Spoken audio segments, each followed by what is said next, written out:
Over the years, gender-based violence found its way into statistics of leading crimes in Nigeria, with reported incidents increasing every day.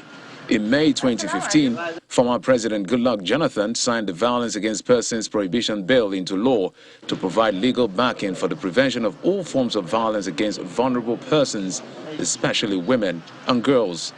About 20 states of the Federation, including the FCT, have signed the bill.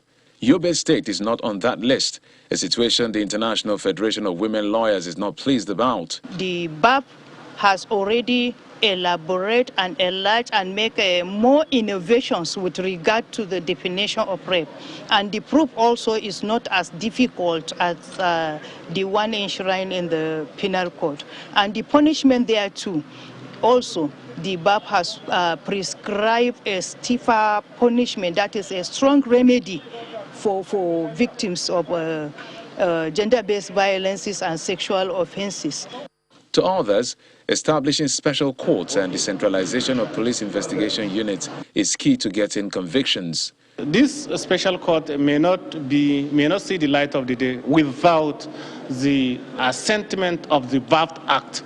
The VAPT Act and the Child Protection Acts, these are the acts that are presently is with His Excellency the Executive Governor, and anytime, at any point in time, he will sign those laws. And immediately when we get the law, I'm sure the establishment of special court for gender-based violence prosecution will come to light of the day. It will be important if this investigation procedure will be decentralized so that some level of investigation can take place at the lower level or at least some of the area command. And those investigations are good enough to be presented at the court. So I think it will help a lot in terms of bridging the gap with logistics, with difficulties on the families and the victims and other service providers for sexual and gender-based violence.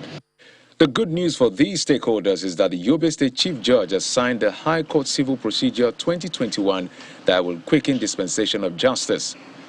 Among the innovations to be introduced are front-loading, pre-trial conference, filing of written addresses, provisions on alternative dispute resolution, and general review of charges of fees that are chargeable.